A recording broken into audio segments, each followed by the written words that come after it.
देखिए, सबसे पहले प्राचीन से प्राचीन ग्रंथ है कसाय पाहुड़। सब सबसे प्राचीन ग्रंथ का नाम है कसाय पाहुड़।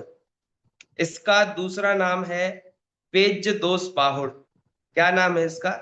पेज्य दोष पाहुड़। और पेज्य दोष पाहुड़ जो है, इसको यदि संस्कृत में करेंगे, क्योंकि पेज्य दोष पाहुड़ और कसाय पाहुड़ ये दोनों प्राकृत के नाम हैं, तो इनको यदि हम संस्कृत में करेंगे तो कसाय पाहुड़ का तो कषाय पाहुड़ हो जाएगा, सा का श हो जाएगा। लेकिन जो हमारा पेज्य दोष पाहुड़ है वो उसी का दूसरा नाम है। तो पेज्य दोष पहाड़ का क्या बनेगा? इसका बनेगा प्रेयस द्वेष प्रावृत। क्या बनेगा? प्रेयस द्वेष प्रावृत। प्रेयस मतलब होता है राग, और द्वेष का मतलब तो द्वेष होता ही है, तो राग द्वेष प्रावृत ये इसका नाम बनेगा, राग द्वेष। और राग द्वेष ही तो कषाय है, इसीलिए जो पेज्य दोष पाहुड़ है उसको यदि शॉर्ट में कहना हो तो उसे हम कसाय पाहुड़ कह सकते हैं। यह एक ग्रंथ है। यह पहली शताब्दी में ही गुणधर आचार्य के द्वारा लिखा गया। ठीक है, आप सभी लोग साथ में चल रहे हैं कि नहीं चल रहे हैं? दिख नहीं रहा है मुझे कुछ भी, जी। है ना? चलिए। और यह जो ग्रंथ है, यह प्रथम शताब्दी में ही लिखा गया। पेज भैया एक दोष बार पाहुड़। जी। कसाई वो पाहुड़ का संस्कृत नाम है। कसाय पाहुड़ का। एक्चुअली में क्या है कि मेरे है ना सिर दर्द हो रहा है, इसलिए मैं है ना जो इसे हाँ, इसे वो ऑन नहीं कर रखा मैं, है ना। हाँ हाँ। जी, क्या कह रही हैं आंटी? कसाई पाहुड़ का संस्कृत में नाम क्या बताया आपने? एक तो उसका दूसरा नाम बताया पेज दोष पाहुड़। ठीक है, अब कसाय पाहुड़ का तो कषाय कर दो आप, बस कषाय। स की जगह श कर दो, इतने ही अंतर पड़ेगा। ये गुणधर आचार्य ने प्रथम शताब्दी में लिखा था। फिर प्रथम शताब्दी में ही षटखंडागम नाम का ग्रंथ, जो कि भूत बलि और पुष्पदंत स्वामी ने लिखा है, यह भी हमें ख्याल है। ठीक है, अब ये दो ग्रंथ तो हो गए मूल। ठीक है, सब लोग ध्यान रखना। हम एक ट्रिक चार्ट बनाएंगे अपने दिमाग में अपने को याद रखने के लिए। एक हो गया कसाय पाहुड़ और एक हो गया षटखंडागम। ये दो बातें, दो ग्रंथ हम सभी के समक्ष आ गए। षटखंडागम को लिखा है भूतबली और पुष्पदंत स्वामी ने, और कसाय पाहुड़ को गुणधर आचार्य ने। ये हो गई प्रथम शताब्दी की बात। अब इस पर टीका वगैरह क्या लिखी गई वो हमें जानना है। ठीक है, तो सबसे पहले आप देखिए, एक ग्रंथ है धवला। क्या नाम है? धवला, है ना? इसको कई लोग धवल कहते हैं, धवल। सुना होगा आप लोगों ने, है?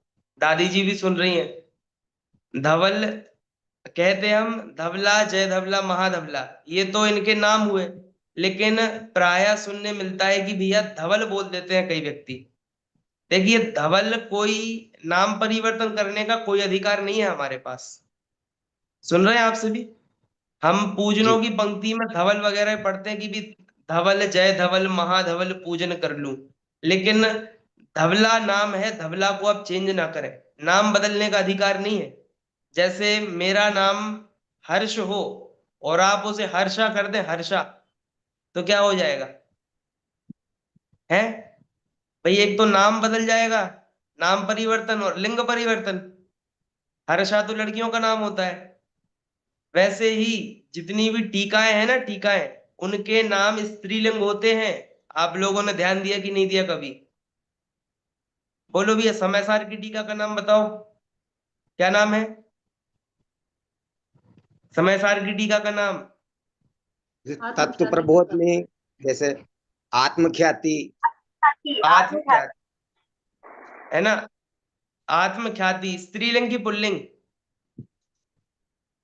स्त्रीलिंग। अच्छा, एक काम कीजिए, यदि आप लोगों के बैकग्राउंड में कोई वो शोर ना हो रहा हो तो आप लोग चालू ही रखिए, कोई दिक्कत वाली बात नहीं है, अपन बोलते रहेंगे। देखो, आत्मख्याति है, वो स्त्रीलिंग नाम है। करांत इस- स्त्रीलिंग ना भैया, करांत स्त्रीलिंग। कैसा? हाँ, इकारांत, ठीक है ठीक है। करांत। हाँ हाँ, मतलब स्त्रीलिंग है, अपने को तो अभी सामान्य सबको समझ में आ जाए इस हिसाब से, ठीक है। तत्वार्थ सूत्र की टीका का नाम क्या है, बताओ। जो तत्वार्थ राजवार्तिक ना, सर्वार्थ पहली सिद्धि। पहली टीका का नाम बताइए, टीका टीका। सर्वा सर्वार्थ सिद्धि, ये भी क्या है, स्त्रीलिंग, ठीक है। जितनी भी टीका है, टीका खुद स्त्रीलिंग शब्द है, टीका। तो जितनी भी टीकाएं होती हैं वो सब स्त्रीलिंग नाम की होती हैं। अब सर्वार्थ सिद्धि को मैं सर्वार्थ सिद्ध बोलूं तो आपको कैसा लगेगा, है। आत्मख्याति को आत्मख्यात बोलूं तो कैसा लगेगा। वैसे ही धवला को धवल नहीं कह सकते हैं, उसका नाम क्या है, धवला, तो नाम नहीं बदलना है। क्लियर हो गई बात। चलिए, अब यह जो धवला है, यह षटखंड आगम ग्रंथ की टीका है। क्लियर है बात सबको। और जो जय धवला है वो कसाय बाहुड़ ग्रंथ की टीका है, ये भी बात आपको ख्याल होगी। अब जानना ये है, ये महाधवला क्या है। देखिए, छठखंडागम लिखा गया पहली शताब्दी में, कसाय पाउंड की टीका का क्या नाम है? जय धवला, जय धवला, ठीक है। चलिए, अब हमें यह जानना है कि इनको लिखा किसने है, धवला और जय धवला को, है ना। तो धवला को लिखा है वीरसेन स्वामी ने। किन्होंने लिखा है, वीरसेन आचार्य ने, 9वीं शताब्दी। सरल बात है आप लोगों के लिए। इसके बाद जो वीरसेन स्वामी के ही शिष्य हुए हैं, जिनसेन स्वामी, है ना, उन्होंने जय धवला लिखी है, थोड़ी बाद की। यानी जय धवला को दो आचार्यों ने लिखा है, वीरसेन आचार्य ने भी लिखा है शुरू का भाग, और बाकी का भाग जिनसेन आचार्य ने लिखा है। क्लियर हुई बात। बताइए, आप सभी लोगों को बात समझ में आ रही है ना। तो इस प्रकार हमने जाना कि जो जय धवला है वो दो आचार्यों ने लिखी है। अब ऐसा क्यों हुआ, दो आचार्यों ने क्यों लिखी, एक साथ बैठकर लिखते थे क्या दोनों, एक साथ बैठकर नहीं लिखते थे। क्या हुआ है कि भैया जो अपनी जय धवला है वो 60,000 श्लोक प्रमाण है। कितने, 60,000, 60,000। उसमें से शुरू का 1/3 भाग तो लिखा है वीरसेन आचार्य ने। कितना, 1/3 भाग। क्यों, क्योंकि उतना लिखने के बाद वे स्वर्गगामी हो गए, ठीक है। और उसके बाद जितना भाग बचा वह किन्होंने लिखा, उनके शिष्य जिनसेन स्वामी ने उसको लिखा।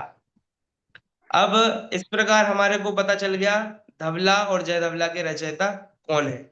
अब आप लोगों से प्रश्न है, आप लोग महाधवला के बारे में क्या जानते हैं, महाधवला क्या चीज है, आप लोगों में से किसी को ख्याल है। धवला और जय धवला तो हमने बता दिया आपको, सीधा सीधा हो गया।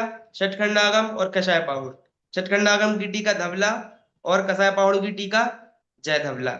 षटखंडागम को लिखा भूतबली पुष्पदंत ने, कषाय पाहुड़ को लिखा गुणधराचार्य ने, फिर धवला को लिखा वीरसेन स्वामी ने, और जय धवला को लिखा वीरसेन स्वामी ने और जिनसेन स्वामी ने, ठीक है।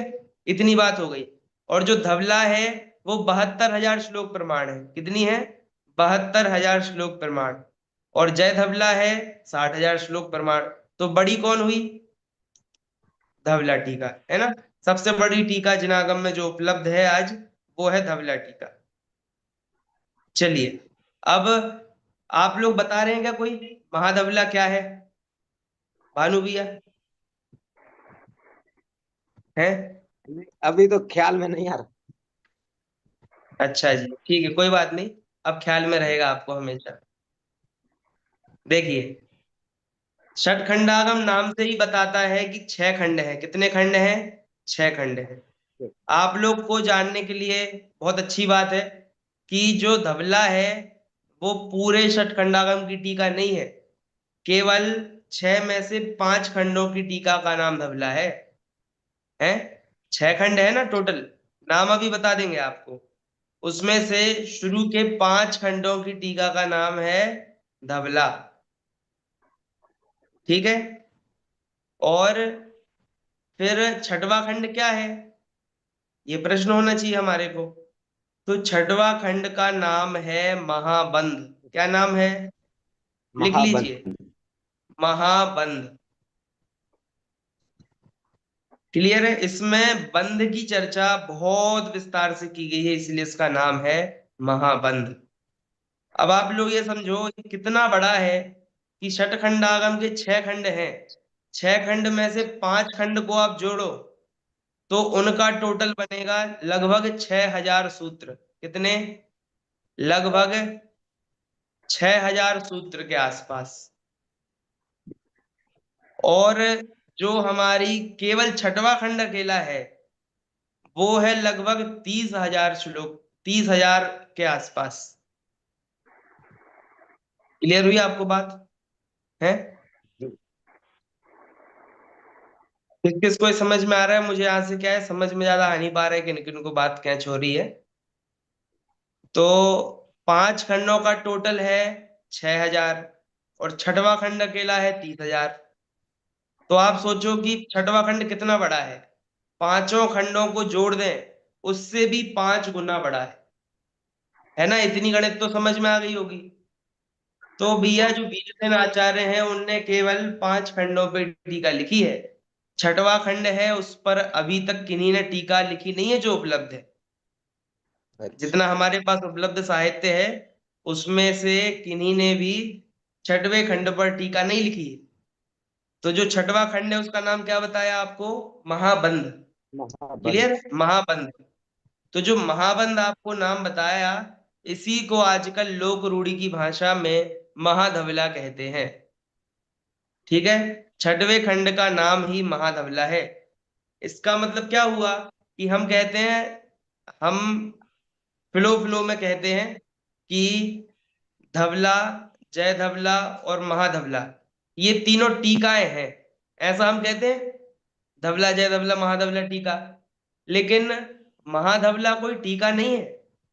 महाधवला स्वयं में मूल ग्रंथ है।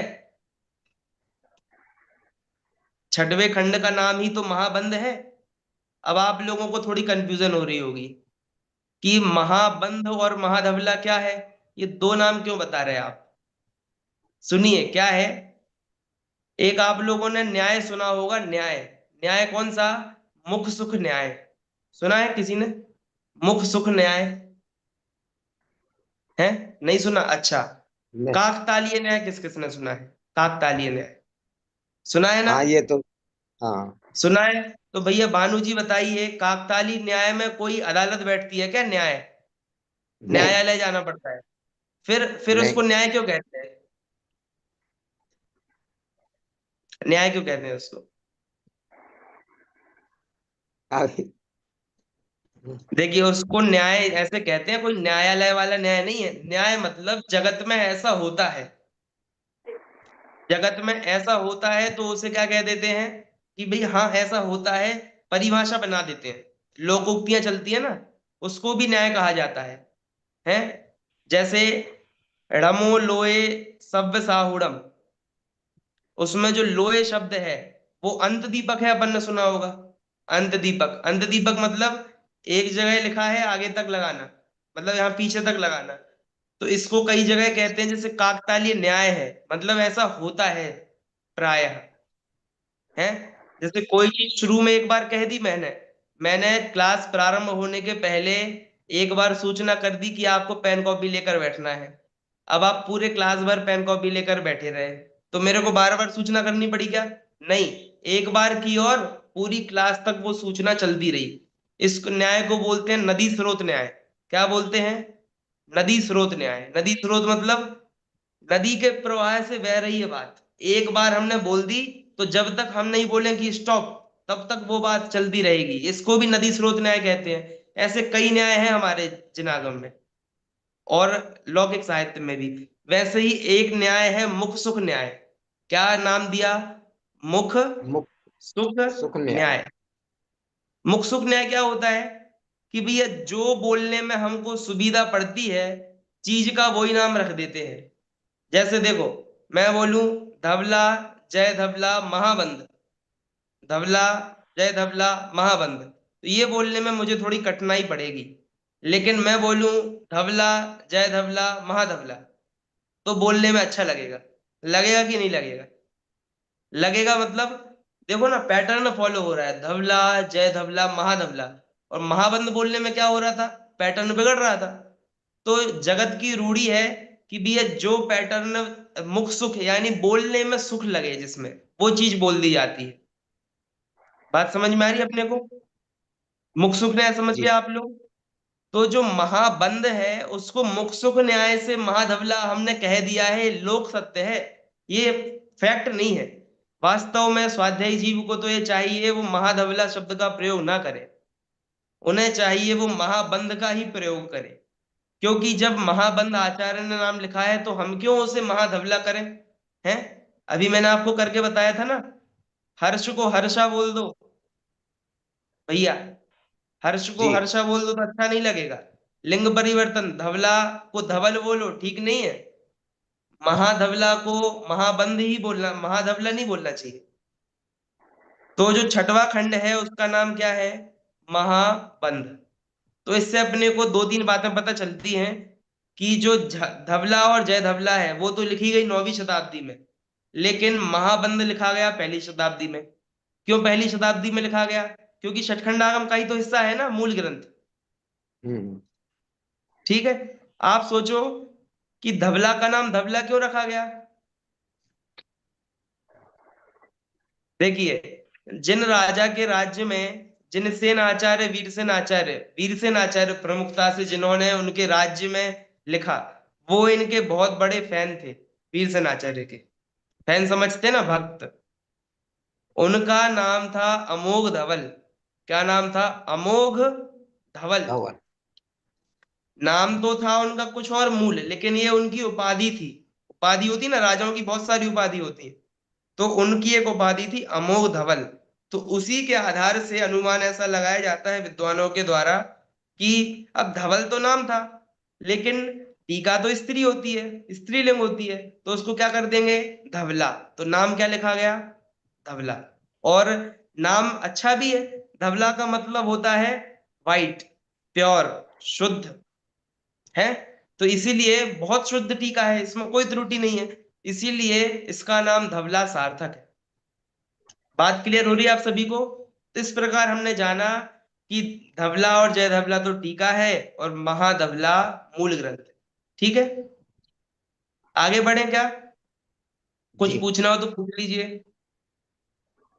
ठीक है, तो इस प्रकार जाना षटखंडागम और कसाय पाहुड़ ये मूल ग्रंथ हैं, और धवला इसकी षटखंडागम की टीका है 5 खंडों की, जय धवला कसाय पाहुड़ की टीका है, और जो छठवां खंड है महाबंध, इसी को महाधवला कहते हैं, वो मूल ग्रंथ है भैया, टीका नहीं है। किसी भैया पूजन में जी, 5 खंडों के नाम आप बता दीजिए, थोड़ा याद नहीं आ रहे हैं। अच्छा अच्छा, ठीक है, लिख लीजिए। जीव स्थान लिख लीजिए, पहले खंड का नाम है जीव स्थान। जैसे प्राकृत में इसमें वो है ना जीवठान। वो क्या है भाई साहब, बोलने में थोड़ी कठिनाई आएगी, लिखने में कठिनाई आएगी, इसीलिए संस्कृत में अच्छा बोल रहा हूँ। चलिए बात एक ही है, कोई दिक्कत नहीं है, क्योंकि संस्कृत प्राकृत आपको लिखकर भेज देंगे। भाई साहब सही बोल रहे हैं, जीव स्थान को ही यदि हम प्राकृत में बोले तो जीवट ठाण हो जाएगा। ठीक है। दूसरे खंड का नाम संस्कृत में लिखिए क्षुद्रक बंध। क्षुद्रक बंध, क्ष, उ की मात्रा, द्र और का, क्षुद्रक। देखो क्षुद्रक बंध हो गया। तीसरा है बंध स्वामित्व। जी बंध स्वामित्व। चौथा है, लिख लिया 3 आपने? क्या इसका पूरा चौथा नाम है, ये नहीं है क्या? हाँ तीसरे का जी, नाम पूरा नाम बंद स्वामित्व विचय नहीं बोलते इसको? हाँ हाँ ठीक है, कोई दिक्कत, कोई दिक्कत। ठीक है, इसके बाद चौथे चौथे खंड का नाम है वेदना। वेदना। और 5वें खंड का नाम है वर्गणा। चलिए अब तो मूल विषय पर हम आते हैं वापस। ठीक है, इस प्रकार अपने को बात समझ में आ गई कौन सा ग्रंथ कैसे लिखा गया। अब एक बढ़िया बात हुई है, ये तो हमने धवला के बारे में बहुत जान लिया। अब थोड़ा जय धवला की ओर चलते हैं। ये कसाय बावड़ नाम के ग्रंथ की टीका है, ठीक है। इसका दूसरा नाम क्या बताया? पेज दोष बाहुड़, ठीक है। ये इसके दो नाम हैं। अब ये क्या हुआ है? क्या पेज, पेज हाँ पापा पतंग पेज, का उसका क्या? हाँ पाप पतंग का एक ही मात्रा पे, आधा ज और फिर पूरा ज, पेज। क्लियर? चलिए, पेज तो अब आगे, हाँ, पेज से आगे दोष, दोष, दोस्त दा में ओ की मात्रा और सा, पेज दोष पाहुड़। चले आगे, जी चलिए देखिए, धवला कितने भागों में प्रकाशित है पहले ये जान लेते हैं, फिर जो मैं कह रहा था वो कहता हूं। धवला 16 पुस्तकों में प्रकाशित है, यानी लगभग 500-500 पेज की एक एक पुस्तक। पुस्तक क्यों कह रहा हूं मैं, ग्रंथ कहना चाहिए, लेकिन ऐसे ही नाम दिए हैं विद्वानों ने जिन्होंने प्रकाशन किया है। उसके भाग जो हैं वो 16 भागों में प्रकाशित है। प्रकाशित मतलब उसको प्रिंट किया है। धवला 16 भाग, जय धवला के भी 16 भाग, लेकिन कुछ पतले पतले हैं इससे, हल्के हल्के से, ज्यादा नहीं, है ना। लगभग धवला लगभग 7,500 से 8,000 पेज की है। कितने? लगभग 7,500 से 8,000 पेज की। क्यों? क्योंकि एक एक भाग 500-500 पेज का है, और ऐसे 16 भाग हैं, तो 8,000 तो बन जाएंगे, लेकिन आगे का पीछे का प्रस्तावना वगैरह घटा घटा कर कुल मिलाकर हमारे 7,500 पेज इसके बन जाएंगे। तो धवला भी मतलब 16 भागों में, जय धवला भी 16 भागों में, और जो महाबंध है वह 7 भागों में प्रकाशित है, 7।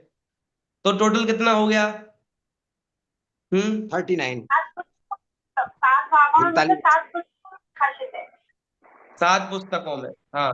आप ही सोचो, षटखंडागम के आप 5 खंडों को लिखने जाओगे ना, तो एक पतली सी पुस्तकों में लिख जाएंगे, लगभग इतनी पतली भी पुस्तक होगी, तो 5 खंड मूल षटखंडागम के आप इतनी पतली सी पुस्तक में लिख सकते हो।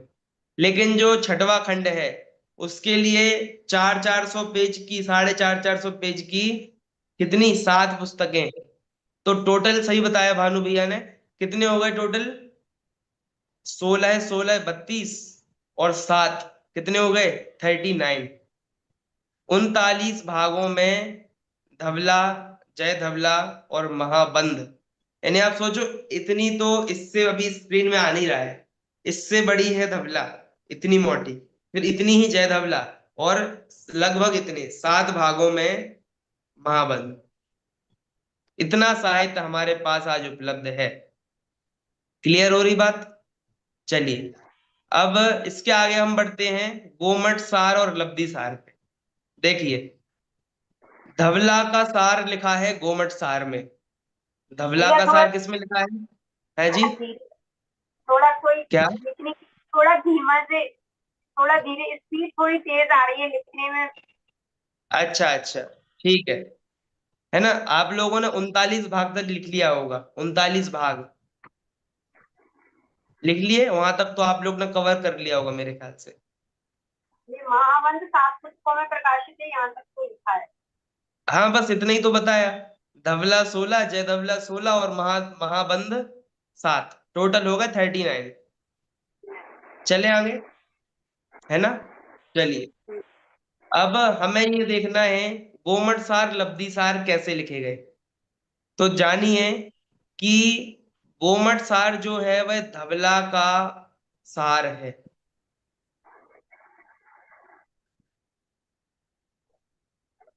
शॉर्ट में लिखा गया गोमट सार,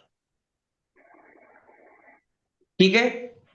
धवला का संक्षेप है गोमट सार, और जय धवला का संक्षेप है लब्धि सार।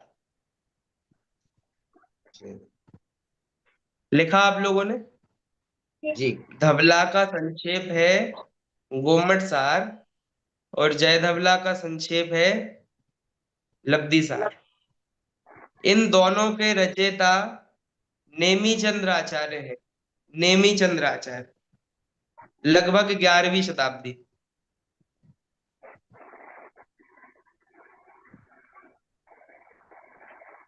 ठीक है, इतनी बात हमारे को समझ में आ गई। अब गोमट सार तो भैया हमने दो नाम सुने हैं गोमट सार के, एक गोमट सार जीव कांड और एक गोमट सार कर्म कांड। तो गोमट सार जीव कांड कहाँ से लिखा गया, गोमट सार कर्म कांड कहाँ से लिखा गया, ये भी जान लेते हैं। देखो, छठ खंडागम के 6 खंड है ना, तो उसमें से धवला तो केवल 5 खंडों की टीका है, तो छठवां खंड तो छोड़ दीजिए, बचे 5 खंड शुरू के। उसमें से जो पहला खंड है ना, उससे निकला है गोमट सार जीव कांड, पहले खंड से। छठ खंडागम के 6 खंडों में से पहले खंड में से निकला है गोमट सार जीव कांड। निकला है मतलब शॉर्ट किया है नेमी चंद्राचार्य ने। और बाकी के 4 खंडों में से निकला है गोमट सार कर्म कांड। ठीक अच्छा, है, एक प्रश्न ये है कि फिर ये है ना जो त्रिलोक सार और सपना सार, ये इनकी स्वतंत्र टीका है क्या ये? बताते हैं, उस पर आ रहे हैं भाई साहब, अभी तो गोमट सार ही स्पष्ट किया ना हमने। आ रहे हैं। जी भैया ये चार बंद जो है ना, 4 खंडे, उनसे लिखा है गोमट सार कर्मकांड। जी जी। बंद स्वामी की वेदना और वर्णना, इन चारों से लिखा है गोमट सार कर्मकांड। और जीव स्थान से निकला है जीव कांड, नाम ही उसका सेम हो गया। पहले खंड का नाम जीव स्थान और जीव कांड का नाम तो जीव कांड है, दोनों में जीव आ गया, पढ़ने वाले भी जीव ही हैं। क्लियर है बात? तो इस प्रकार हमने अभी इतना जाना। अब भैया कह रहे हैं कि ये छपड़ा सार वगैरह क्या है। देखिए, आप लोग ये जानिए कि कसाय पाहुड़ ग्रंथ सबसे मूल ग्रंथ है, उसकी टीका का नाम क्या जी है, जय धवला। तो जी। अब कसाय पाहुड़ में 15 अधिकार हैं। कितने अधिकार हैं? 15 15। अधिकार हैं, अध्याय है, 15 चैप्टर्स। तो इन 15 चैप्टर। 15 चैप्टर्स में जो शुरू के 9 चैप्टर्स हैं, 9 उसका चैप्टर। लब्धि सार में कोई योगदान नहीं है। लास्ट अच्छा। के जो 6 अधिकार हैं, 10वें से लेके 15वां तक, कसाय पाहुड़ के अच्छा। अथवा कहो जय धवला के, हम्म। उसका संक्षेप है लब्धि सार में। और अच्छा। भाग्य की बात यह है, लब्धि सार में भी 6 ही अध्याय हैं। कौन से 6 अध्याय हैं? जो जय धवला के लास्ट के 6 अध्याय हैं। अच्छा। क्लियर हुई बात? जी। देखो, अपने को क्या क्या कर सकते हैं अपन, देखो आप लोग ध्यान से सुनना। हम औपशमिक सम्यक दर्शन कर सकते हैं, ये जी। मोक्ष मार्ग में आएगा औपशमिक सम्यक दर्शन। छायक सम्यक दर्शन आएगा, क्रम याद रखना, औपशमिक सम्यक दर्शन, छायक सम्यक दर्शन। फिर हम 5वां गुण स्थान यानी संयम असंयम कर सकते हैं, ये तीसरी बात। हम संयम ले सकते हैं, मुनि बन सकते हैं, चौथी बात। उपशम श्रेणी, 5वीं बात। और छबक श्रेणी, ये 6वीं बात। 6 बातें हो गई ना। हम्म। बस यही 6 अध्याय हैं लब्धि सार के। अच्छा। जी, यही 6 अध्याय हैं लब्धि सार के। और इन्हीं 6 बातों का वर्णन किया गया है जय धवला अथवा कसाय पाहुड़ के आखिरी के 6 अध्याय में। यानी कसाय पहाड़ के 10वें अध्याय में किसका वर्णन किया होगा? प्रथमोपशम सम्यक्तों का। 11वें अध्याय में छायक सम्यक दर्शन का। 12वें अध्याय में, बताओ, 12वें अध्याय में संयम। संयम संयम का। संयम संयम। फिर 13वें अध्याय में संयम का। 14वें अध्याय में उपशम श्रेणी का और 15वें अध्याय में छपक श्रेणी का। क्लियर है ना? अब आप लोग बोलोगे भैया छपड़ा सार तो कहीं नहीं आया है। छपड़ा सार आया क्या अभी तक? नहीं। सपना आंटी, नहीं आया ना? नहीं आया है छपड़ा सार। देखिए, लब्धि सार के जो 6 अध्याय हैं, उसी के 6वें अध्याय का नाम छपड़ा सार है। अच्छा। लब्धि सार अभी बताएंगे, अभी थोड़ा आप लोग को पूरी बात देंगे, अभी बस अभी बताते हैं, जस्ट 5 मिनट में आप लोगों को पूरी जानकारी हो जाएगी। क्लियर हुई बात? ठीक है। हाँ अब देखिए जी। क्या है, आप लोग को हमने बताया कि जो लब्धि सार है उसके रचयिता कौन है। उसके रचयिता है नेमी चंद्राचार्य। नियमित।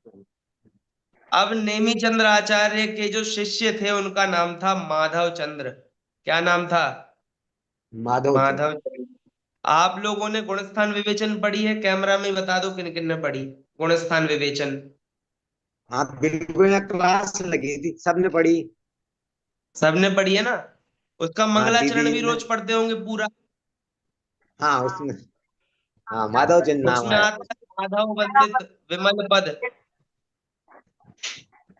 है। माधव माधव वंदित विमल पद पुण्य पयोनिधि नंद, टोडरमल जी के शब्द हैं, टोडरमल जी के। तो वो जो माधव वंदित का मतलब क्या है, एक अर्थ तो करते हैं भैया, यदि आप नेमी चंद्र का अर्थ यदि नेमीनाथ भगवान लोगे तो माधव का अर्थ कर देंगे कृष्ण, और यदि नेमी चंद्र का अर्थ करेंगे हम नेमी चंद्राचार्य, तो वहां माधव का अर्थ हो जाएगा उनके शिष्य जो मुनि थे, माधव चंद्र आचार्य। ठीक है भैया। तो जी। जो ये माधव चंद्र हैं, इन्होंने खुद का एक ग्रंथ छपड़ासार नाम का और लिखा। अच्छा। ठीक है। लेकिन कैसे लिखा? तो इन्होंने जो लब्धि सार का 6वां अध्याय है उसमें जो बात आई है उसी को खोल खोल कर लिख दिया। मैटर वही है, लेकिन विस्तार करके समझा कर उसको लिख दिया छपड़ा सार में। अलग ग्रंथ बनाया, टीका नहीं लिखी, अलग ग्रंथ बनाया। ठीक है। तो इस जी। प्रकार जो छपड़ा सार है वो माधव चंद्र आचार्य ने लिखा है। हम्म। अब बात ये है, आप लोग बोलोगे भैया आपने तो अभी लब्धि सार के 6वें अध्याय कोई छपड़ा सार बोला था, अब आप छपड़ा सार नाम का अलग ग्रंथ बता रहे हो, ये तो चीटिंग हो गई, ये तो डबल बात हो गई। देखो ऐसा है, आप लोग टेबल बना सकते हो कि भैया एक लब्धि सार वाला छपड़ा सार और एक मात्र छपड़ा सार, इन दोनों में क्या अंतर है। आप लोगों को कभी डिफरेंशिएट करने को बताएं, डिफरेंशिएट मतलब अंतर पता करने को बोले तो आप कैसे अंतर पता करोगे? देखिए, जो लब्धि सार वाला छपड़ा सार है वो है प्राकृत में, अच्छा। और जो छपड़ा सार वाला मात्र छपड़ा सार है वो है संस्कृत में। एक अंतर हुआ। फिर लिख लिख दिया आप लोगों ने। हाँ जी। अब जो लब्धि सार वाला छपड़ा सार है उसे लिखा है नेमी चंद्राचार्य ने, और जो छपड़ा सार वाला छपड़ा सार है उसे लिखा है माधव चंद्राचार्य ने। ये दो अंतर हो गए। फिर जो लब्धि सार वाला छपड़ा सार है वह पद्य में है, पद्य में, पद्य यानी गाथाओं में लिखा गया है। और जो छपड़ा सार स्वतंत्र है वो संस्कृत में लिखा गया है, और वो जी क्या, शब्द में लिखा है। वो नहीं, वो गद्य में है। संस्कृत है और गद्य है, गद्य, गद्य यानी वाक्य, सेंटेंसेस, हाँ लाइंस। क्लियर? जी। इतने कुछ अंतर इस आपको बता दिए। अब जब आगे चलकर गोमट सार की भी टीका लिखी गई, तो गोमट सार जीव कांड पर टीका लिखी गई, गोमट सार कर्म कांड पर टीका लिखी गई, लब्धि सार के 5 अध्याय पर टीका लिखी गई, लेकिन 6वें अध्याय पर टीका नहीं लिखी गई। आगे चल के लगभग केशव वर्णी जी ने टीका लिखी। क्यों नहीं लिखी गई? क्योंकि भैया उनने सोचा कि है ना इस पर पहले से छपड़ा सार नाम का दूसरा ग्रंथ जो कि इसी विषय वस्तु को विस्तार से बताता है, तो टीका लिखने की जरूरत क्या है। यदि उनको रिकॉर्ड बनाना होता तो वो पूरे ग्रंथ की टीका लिख देते कि चलो भैया कोई बात नहीं, इनने अलग ग्रंथ बनाया, टीका थोड़ी लिखी, तो मैं ही टीका लिख देता हूँ। लेकिन नहीं, ग्रंथ जो लिखे गए हैं वो स्वप्रयोजन लिखे गए हैं, ख्याति के लिए नहीं लिखे गए। तो इसलिए उनने सोचा, उनने देखा कि छठवा जो छपणासार है, छठवा अध्याय, उस पर तो छपणासार नाम का स्वतंत्र ग्रंथ है उसी के विषय वस्तु का, तो फिर टीका की आवश्यकता नहीं है। लेकिन शुरू के 5 अध्यायों की आवश्यकता है, इसीलिए उन्होंने उसको लिखा। तो इस प्रकार हमने जाना कि सबसे पहले छठखंडागम और कसाय पाहुड़, ये दोनों पहली शताब्दी में। इसके बाद इनकी टीकाओं का नाम है क्रमशः धवला और जय धवला। इनका काल है लगभग 9वीं शताब्दी है। और इसके बाद 11वीं शताब्दी में नेमिचंद्र आचार्य हुए, उन्होंने छठखंडागम धवला की, छठखंडागम और धवला उसका सार लेकर लिखा गोमट सार। और उन्हीं ने कसाय पाहुड़ और जय धवला, इनका सार, यानी एक ही बात है, एक ही लीग है, एक ही लाइन है, इसका सार लेकर लिखा लब्धि सार, और उन्हीं के शिष्य ने लिखा छपड़ा सार। ठीक हो गई बात? जी। बताइए किन किन को इतनी बात स्पष्ट हो गई?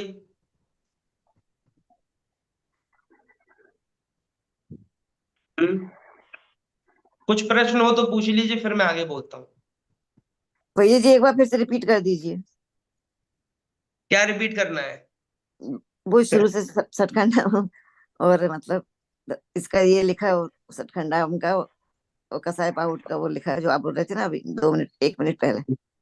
अच्छा, तो 1 मिनट का रिपीट कर दो, ठीक है, हाँ क्योंकि मैं हाँ, सोच रहा हूँ मैंने तो पूरे टाइम वही नहीं नहीं बोला है। नहीं, 1 मिनट पहले। हाँ, देखिए, छठखंडागम, कसाय पाहुड़, दो स्वतंत्र ग्रंथ। छठखंडागम लिखा है भूतबली पुष्पदंत दास स्वामी ने, और कसाय पाहुड़ लिखा है गुणधर स्वामी ने। इन दोनों की टीकाएं 9वीं शताब्दी में वीरसेन आचार्य द्वारा लिखी गई, सामान्य कथन है वीरसेन आचार्य और जिनसेन आचार्य। उनका नाम रखा धवला और जय धवला। और 11वीं शताब्दी में इन्हीं दो टीकाओं को बहुत बड़ा लिख दिया था, तो लोगों को भैया इतना पढ़ने में ही डर लगने लगा, कैसे पढ़ेंगे, इतना बड़ा है, इतना बड़ा, तो क्या करो, शॉर्ट में लिख दो। तो इसीलिए उन्होंने कोमट सार, जीव कांड और कर्म कांड लिखे, वो लिखे धवला के सार में। छठखंडागम, धवला, कोमट सार, जीव कांड, कर्म कांड, ये एक लाइन है, ये एक पटरी है। और दूसरा है कषाय पाहुड़, जय धवला और लब्धि सार, और उनके ही शिष्य ने लिखा छपड़ा सार। ठीक है, इतनी बात हमको समझ में आई। और बताइए, और रिपीट करना है क्या इसको? ठीक है भैया जी। भैया जी रिकॉर्डिंग नहीं हो रही क्या? पता नहीं मुझे, यह तो आप लोग देखिए।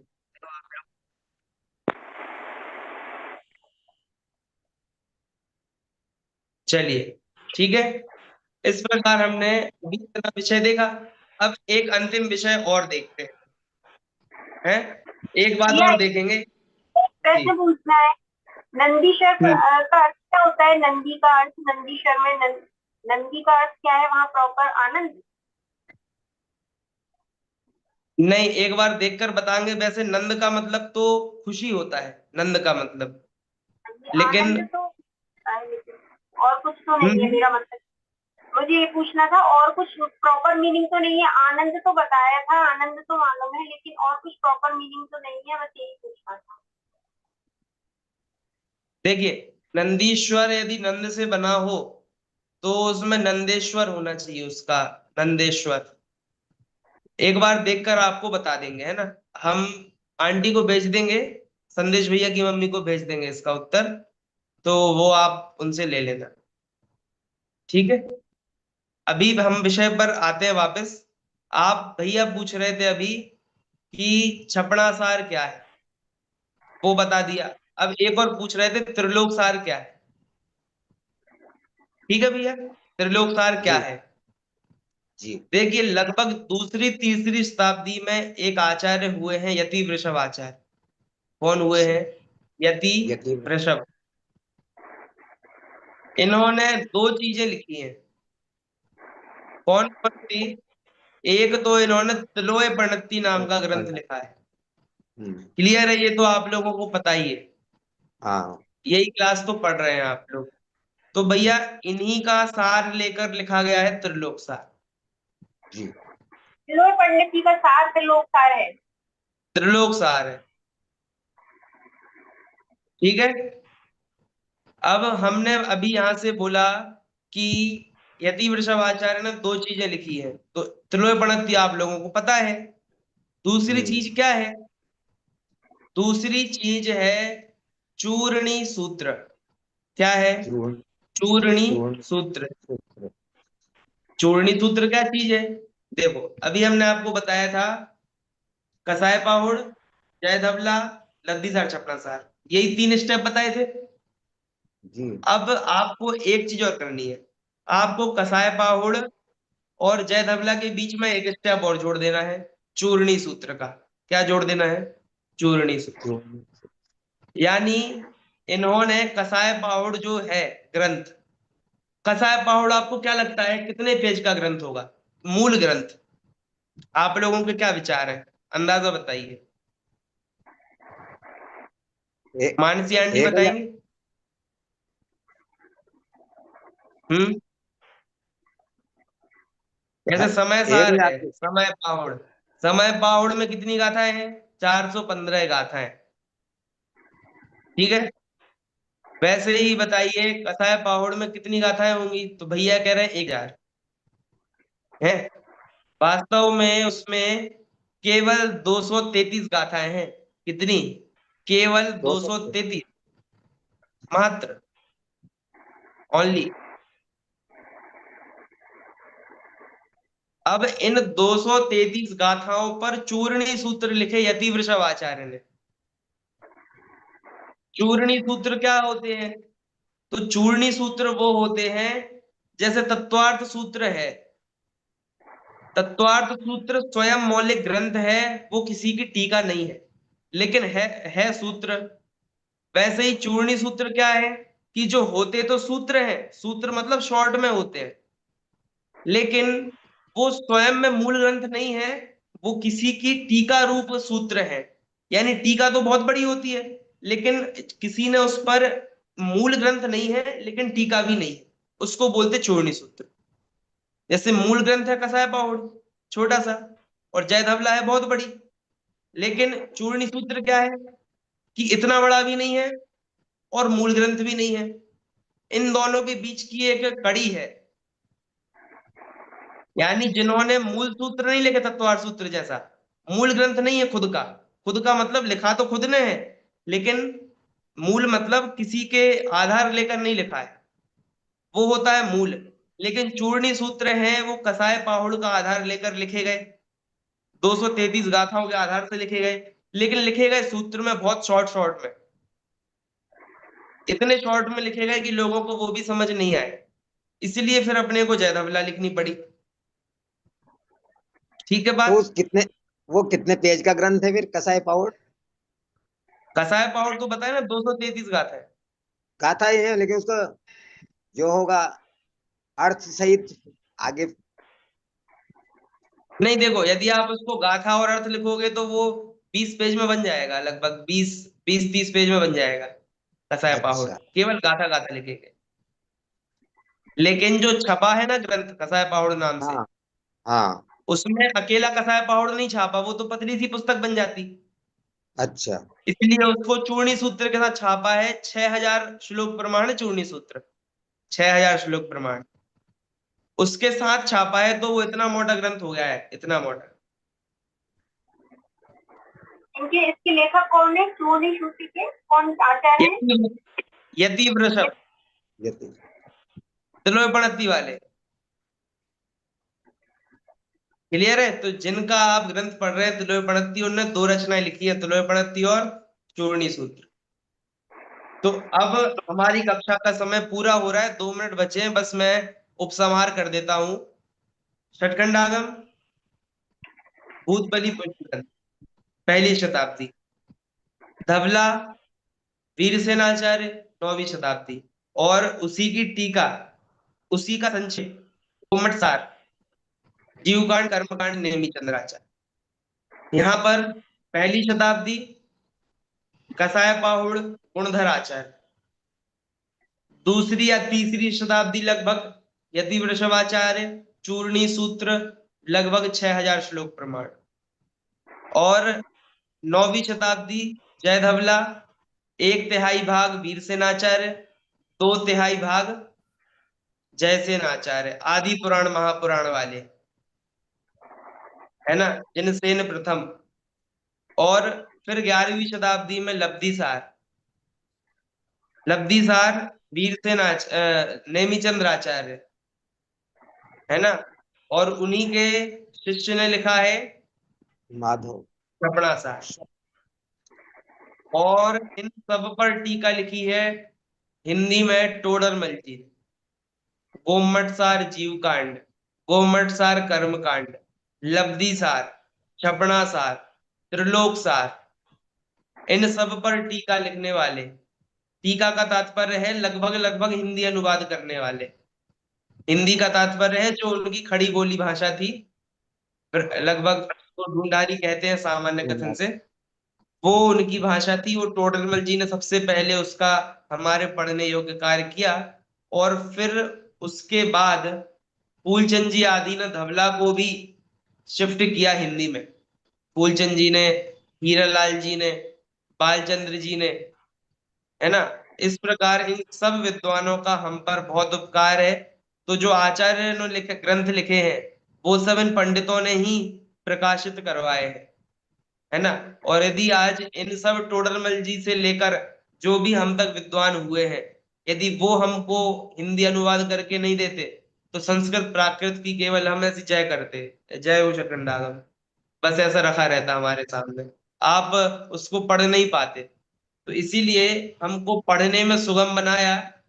तो ऐसा तो नहीं कहेंगे कि आचार्यों जितने ही उपकार है, लेकिन उनसे कम कुछ नहीं है, क्योंकि कोई पूरा प्रवचन दे जाए आपको मोक्ष मार्ग का, लेकिन फ्रेंच में देकर जाए तो क्या समझ में आएगा आप? वैसे संस्कृत में लिखा है तो क्या समझ में आया आप? लेकिन जो विद्वानों ने अनुवाद किया है और सेठों ने पैसा देकर छापा है, और उनकी जो भली भावना है उसकी अपने को अनुमोदना करनी चाहिए।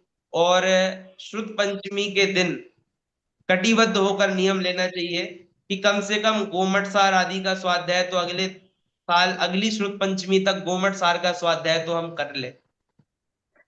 उसको पढ़ाने वाले नहीं मिले तो यूट्यूब पर सब वीडियो चले हैं सबके, और पूछना हो तो सब विद्वान उपलब्ध है, जो प्रश्न हो आप मेरे से भी पूछ सकते हैं, है ना। तो इस प्रकार मेरे से और भी जिन विद्वानों पर आप ट्रस्ट करते हैं आप उनसे पूछ सकते हैं। तो श्रुत पंचमी जो पर्व है वह हमको यह बताता है कि कितने मेहनत से यह जिनवाणी हम तक प्राप्त हुई है, तो हम उसका जरूर से सम्मान करें। और कम से कम हमारे संजीव जी का भजन है ना, ऋषि मुनियों का ऋण चुकाना है कि नहीं, जिन शासन बड़ा निराला। तो ऋषि मुनियों का ऋण क्या चुकाना है भैया? पिताजी का ऋण होता है क्या कोई? पिताजी मेरे को पैसे देकर जाएंगे तो ऋण कहते कि इसको की वारसागत कहते हैं, भाई वो तो मेरी प्रॉपर्टी है ना, ऋण थोड़ी कहते हैं उसको। लेकिन बात यह है, बेटे ऐसे हैं, बेटे पढ़ते ही नहीं है, बेटे प्रॉपर्टी लेने ही नहीं चाहते, तो ऋण कहना पड़ता है। तो आचार्य जो प्रॉपर्टी हमको देकर गए हैं भैया, कम से कम उनका ऋण हो कि नहीं हो, अपने को तो सुखी होना है कि नहीं होना है। तो कम से कम अपने सुखी होने की कीमत पे तो हम पढ़ें। किसी का उपकार चुका पाए नहीं चुका पाए, माँ बाप का उपकार जैसे कभी नहीं चुका सकते ना, कुछ भी कर लो, वैसे ही आचार्यों का भी उपकार नहीं चुका सकते, आप चाहे पूरा भी पढ़ लो। आप एक ही चीज करके उपकार चुका सकते हैं कि भैया हम सुखी हो जाएं, हम सम्यक दर्शन प्राप्त कर लें, फिर भले ही धवला पढ़ते पढ़ते बीच में ही हो जाए तो आपका सार्थक हो गया। पूरी नहीं भी पढ़ पाए आप, लेकिन बीच में यदि आपको आत्मज्ञान हो गया तो आपका जो श्रुत पंचमी पर्व है वह सार्थक हो जाए। तो मोह क्षय के लिए अपने को स्वाध्याय करना चाहिए, और उपयोग शुद्ध रख भी होता है, मनुष्य भाव की सार्थकता है। यदि उपयोग करणानी योग में नहीं लगाएंगे तो जिनवाणी में तो चरणानी योग में रिपीटेशन है, ग्रंथ पूरे हो जाएंगे, है ना। द्रव्यान योग भी आप कितना पढ़ पाओगे, रिपीटेशन है, प्रथमान योग भी लिमिटेड है, लेकिन करणान योग में आप जीवन भर बुद्धि लगाओ, बार बार पढ़ो, आपको और कुछ नया अर्थ निकलेगा, और कुछ नया अर्थ निकलेगा। वरना इसके बिना हमारा 60 साल है ना, उसमें आप पूरा तीनों योग पढ़ लोगे, और फिर क्या करेंगे, चारुदत्त वाली स्थिति हो सकती है। चारुदत्त समझते हैं, उतना खराब तो नहीं होगा, लेकिन बताना ये चाहते हैं कि भैया उपयोग भटकते टाइम नहीं लगता, इसीलिए उसको उलझाए रखना। कहाँ, व्यसनों में नहीं, केवल स्वाध्याय में। वरना चारुदत्त तो बहुत स्वाध्याय करते थे और 12 वर्ष पता नहीं चले कहाँ चले गए। तो इसीलिए हमें मनुष्य भाव सार्थक करना है। शुद्ध पंचमी पर्व पर सभी नियम लें कि कम से कम कोई ना कोई सिद्धांत ग्रंथ का अध्ययन तो जरूर प्रारंभ करेंगे। कोई भी ऐसा ग्रंथ नहीं है जो आप नहीं पढ़ सकते। ठीक है, चलिए, जी। आप सभी लोग बहुत प्रबुद्ध हैं, बहुत अच्छी बात है, त्रयोपनिषद का स्वाध्याय कर रहे हैं। वह भी सिद्धांत ग्रंथ है, यदि वृषभाचार्य ने लिखा है, उसको आप लोग हृदयंगम करें, याद भी करें साथ साथ, है ना। ऐसा ना हो कि आंटी पढ़ा रही हैं और अगले ही दिन हम खोल रहे हैं उसको 23 घंटे बाद। ऐसा नहीं होना चाहिए, उनने पढ़ाया तो अपने को खोल कर देखना चाहिए। ठीक है, तो इस प्रकार अभी हमने षटखंडागम, धवला, कसाय पाउड, जय धवला, गोमट सार, इनमें क्या परस्पर में कनेक्शन है वो जाना। इनकी विषय वस्तु की चर्चा कभी और करें।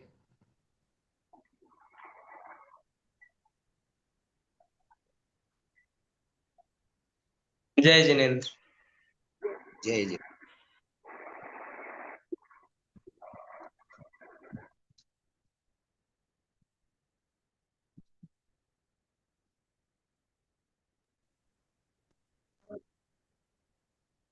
जय जिनेन्द्र। जय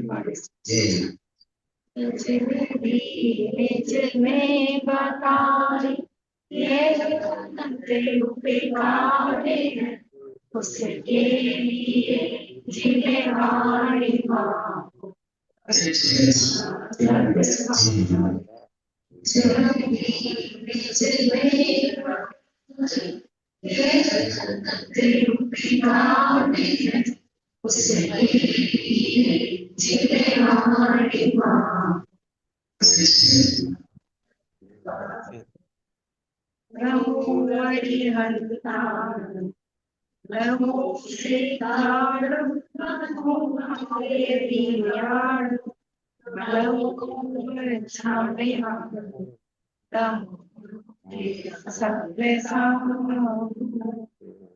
जिनवाणी माता की जय। जय। जय धर्म की जय। श्रुत पंचमी महापर्व की जय।